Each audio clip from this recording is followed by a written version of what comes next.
लोगों की मुश्किलों को बढ़ा दिया है। गंदे पानी से होकर के लोगों को रोजमर्रा के कामों के लिए गुजरना पड़ रहा है। कई इलाकों में जल निकासी की व्यवस्था भी सवालों के घेरे में है। वहीं गुरुग्राम में भी बारिश के बाद सड़कें जलमग्न हो गई हैं। कई प्रमुख मार्ग पर पानी भरने से वाहनों की लंबी कतारें लग गई हैं और लोगों को घंटों तक जाम में फंसे रहना पड़ा है। लगातार हो रही बारिश अब लोगों के लिए किसी बड़ी मुसीबत से कम नहीं है। घरों से बाहर निकलना मुश्किल हो रहा है। रोजमर्रा की जिंदगी प्रभावित हो रही है। हर बारिश के साथ जलभराव की वही तस्वीर सामने आती है, लेकिन हालात में अभी तक कोई बड़ा बदलाव नजर नहीं आता। अब बीते 24 घंटे में भारी बारिश दर्ज की गई है। सबसे ज्यादा बारिश गुरुग्राम में 83.0 mm, करनाल में 79.5 mm दर्ज की गई बारिश, पलवल में 42.0 mm दर्ज की गई बारिश, नूह में 25.5 mm दर्ज की गई बारिश, अंबाला में 19.9 mm, कैथल में 15.5 mm हुई बारिश, रोहतक में 6.8 mm, महेंद्रगढ़ में 4.0 mm हुई है बारिश। शहरों की रफ्तार पूरी तरह से थम गई है। कुछ ही मिनटों का जो सफर होता था, अब उसी दूरी को तय करने में घंटों लग रहे हैं। जगह जगह ट्रैफिक जाम लगा हुआ है। लोग सड़क पर फंसे हुए हैं और हर साल मानसून के दौरान ऐसे ही हालात देखने को मिलते हैं। सवाल यही है कि आखिर हर बारिश में शहर पानी पानी क्यों हो जा रहा है। जल निकासी के दावों के बावजूद लोगों को हर बार जल भराव और ट्रैफिक जाम जैसी समस्याओं का सामना क्यों करना पड़ता है। फिलहाल मौसम विभाग ने आने वाले दिनों में कई इलाकों में बारिश की संभावना जताई है। ऐसे में प्रशासन के सामने चुनौती सिर्फ जल भराव हटाने की नहीं, बल्कि लोगों को राहत पहुंचाने की भी है। चलिए बात होगी अंबाला को लेकर। अंबाला में आज सुबह से ही हल्की फुल्की बूंदाबांदी का दौर जारी है। बरसात शुरू होते ही शहर के निचले इलाकों में जल भराव की तस्वीरें सामने आने लगी। राजीव गांधी स्टेडियम के बाहर भी सड़क पर पानी जमा होने से लोगों को परेशानी झेलनी पड़ रही है।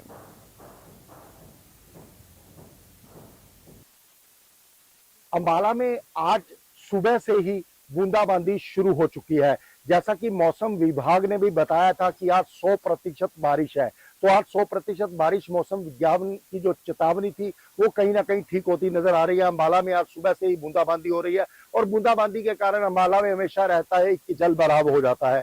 मैं तस्वीरें आपको दिखाना चाहूंगा किस तरह से सुबह से जो है बूंदाबांदी हो रखी है और ये जल भराव है। अंबाला में ऐसा ही सड़कों पर जल भराव देखने को मिल रहा है, क्योंकि ये जो है सेक्टर 10 की रोड है, राजीव गांधी स्टेडियम के बिल्कुल पास हम खड़े हैं और इस तरह से जो जल भराव है वो सड़कों पर हो जाता है। अभी सबसे बड़ी बात यह है कि जो बारिश है वो बहुत कम हो रही है। आकाश में बादल है क्योंकि सुबह की सिर्फ बूंदाबांदी है।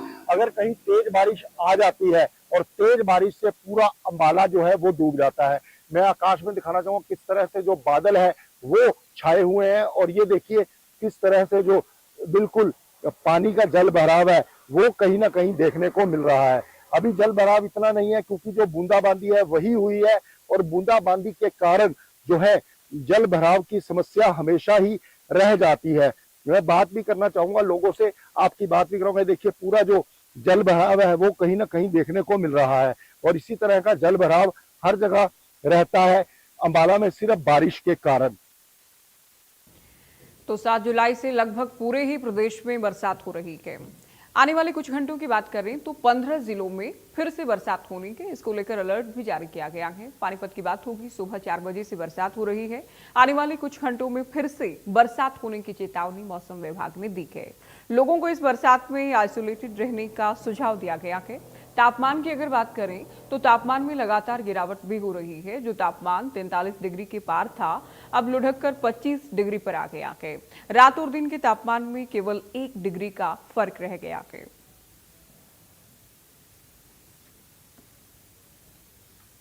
1 जुलाई से मौसम लगातार परिवर्तनशील बना हुआ है। वहीं अगर बात की जाए तो आईएमडी ने चेतावनी जताई थी कि 4 से 5 जुलाई के बीच मानसून पूरे प्रदेश में एंट्री कर जाएगा और ऐसा ही हुआ। 7 जुलाई से लगातार जो है पूरे प्रदेश में बारिश हो रही है। रुक रुक कर हो रही बारिश से लोगों को गर्मी से तो राहत मिली है, वहीं बड़े तापमान में भी गिरावट दर्ज की गई है, क्योंकि 43 डिग्री का जो तापमान पहुंच चुका था वो अब गिरकर सीधा 25 डिग्री सेल्सियस पहुंच गया है। वहीं अगर रात और दिन के तापमान की बात करें तो महज 1 डिग्री सेल्सियस का ही फर्क रह चुका है।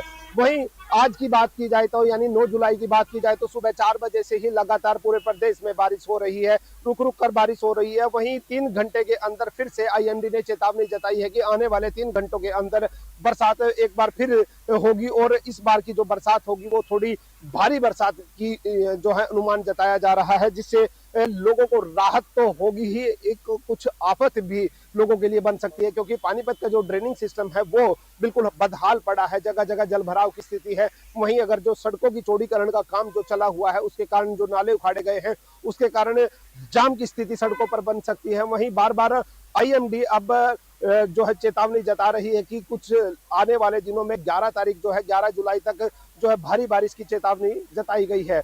वहीं इस समय सिम कंपनियां जो है, मोबाइल सिम कंपनियां भी लोगों के फोन पर मैसेज जो है, उपभोक्ता है उनके फोन पर मैसेज भेज रही है कि आने वाले 3 घंटे जो है भारी बारिश की चेतावनी है। उसके साथ साथ बिजली भी गिरने की चेतावनी जताई है। वहीं लोगों को आइसोलेट रहने की भी चेतावनी इस मैसेज के जरिए दी जा रही है, क्योंकि एक बड़ी बारिश जो है इसका बार अनुमान लगाया जा रहा है होगी, क्योंकि पहले से ही अंदेशा बना हुआ था। जिस प्रकार प्रशांत महासागर की सतह का तापमान जो बढ़ चुका था, जिसके कारण सुपर एल नीनो एक्टिव होने के आसार जताए जा रहे थे कि कई देशों में भारी बारिश हो सकती है, कई देशों में सूखा पड़ सकता है। तो इस बार जो है मॉनसून की जो अवधि है वो भी लंबी होने की चेतावनी आईएमडी द्वारा जताई है। इस जो बरसात से जहां लोगों के लिए आफत बनी है, कुछ जो है लोगों के लिए जो बागवानी करते हैं या खेती करते हैं उनके लिए फायदेमंद भी होने वाली है, क्योंकि जो खेत 43 डिग्री सेल्सियस की गर्मी झेल चुके थे, जिनमें बिल्कुल शुष्क हो चुके थे, वो नमी बिल्कुल खत्म हो चुकी थी, उन खेतों में इस समय जल भराव हो चुका है। धान की खेती जो करने वाले किसान हैं उनके लिए फायदेमंद यह बरसात हो रही है, क्योंकि धान की जो है रोपाई वो इस समय तेज हो गई है। वहीं कपास की खेती करने वाले किसानों को एडवाइजरी जारी की गई है कि आप अपने खेतों के अंदर जो है पानी को जमा ना होने दें, ड्रेनिंग सिस्टम को दुरुस्त रखें, क्योंकि आपकी जो कपास की खेती है वो खराब हो सकती है। वहीं आने वाले 3 घंटे जो है भारी बरसात की चेतावनी है, और हम भी आपसे यही दरख्वास्त करेंगे कि आप जो है अपने आप को आइसोलेटेड रखें और जितना हो सके बाहर निकलने से बचें। पानीपत से इंडिया न्यूज के लिए राजेश कुमार। चलिए बात करेंगे फरीदाबाद को लेकर। फरीदाबाद में कल से लगातार हो रही मानसून की बरसात ने लोगों की दिनचर्या पर ब्रेक लगा दिया है। नौकरी पेशा लोग समय पर दफ्तर नहीं पहुंच पा रहे हैं। ज्यादातर स्कूली छात्र भी अपने स्कूल नहीं पहुंचे। फरीदाबाद के लोगों को भले ही उमस भरी भीषण गर्मी से राहत मिली हो, लेकिन शहर की बदहाल जल निकासी व्यवस्था ने मुश्किलात बढ़ा दी हैं। शहर के कई प्रमुख चौराहों, बाजारों, रिहायशी इलाकों में जल जमाव है। कई सड़कें पानी में डूब चुकी हैं। वाहनों की रफ्तार धीमी हो गई है।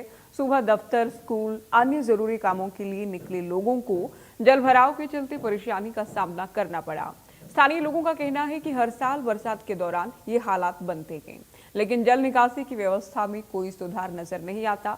दावे हर बार होते हैं, लेकिन परेशानी भी हर बार मानसून के साथ आती है। से आ रहा हूँ और रास्ते में इतना गड्ढे हुए पड़े हैं, बारिश के पानी इतना लगे पड़े, पता नहीं चला गड्ढे कहाँ है, रोड कहाँ है। और पानी इतना लगे कि बाइकें बंद हो रही है, बाइकें गड्ढे में गिर रही है, फिर कैसे तैसे चल के आए, पूरे जूते सन गए, बहुत परेशानियाँ हुआ, बहुत परेशानियाँ मुश्किलों का सामना करके आए हैं। सर हर जगह है, रोडें तोड़ देते हैं, बनाते नहीं है, और सीवर खोद देते हैं, वहाँ बनाते नहीं है। कहीं सीवर खुली पड़ी है तो कहीं रोडे नाले खुले पड़े हैं, तो कहीं पानी यहीं बढ़ रहा है, कहीं कुछ प्रशासन कहीं झूठे दावा कर रही है। अच्छा, तो जो है मतलब आपको जल भराव से जूझना पड़ा है? जी बहुत बहुत। कहाँ से आते हैं? सेक्टर 23 से। जी बहुत बारिश आ रही है। मैं दोस्त गाँव से आया हूँ। मैं बाइक से आता हूँ, तो बारिश पे ऑटो से आया हूँ आज। अच्छा, बारिश हाँ जी, हाँ जी, बहुत, क्योंकि ऑटो भी बहुत जगह बंद हो रहा है, पानी भरा हुआ है, ट्रैफिक बहुत ज्यादा हो रहा है, उसकी वजह से कि बारिश से सामना करना पड़ा है, बहुत परेशानी हो रही है। रास्ते में भरा हुआ पानी है, 2-3 जगह पाइपों से पानी निकाल रहे हैं, समस्या पर लगे पड़े हैं, और कई रास्ते में तो पानी भरा हुआ है, निकलने का रास्ता नहीं है, और दो से घुमा कर निकाल कर लेके आए हैं। और अपने यहाँ से सिरसा की अगर बात करें तो सिरसा में भीषण गर्मी का प्रकोप जारी है। सिरसा के लोग बरसात को तरस रहे हैं। आज भी हरियाणा के कई जिलों में भारी बरसात हुई, लेकिन सिरसा के लोग बरसात के लिए तरस रहे हैं।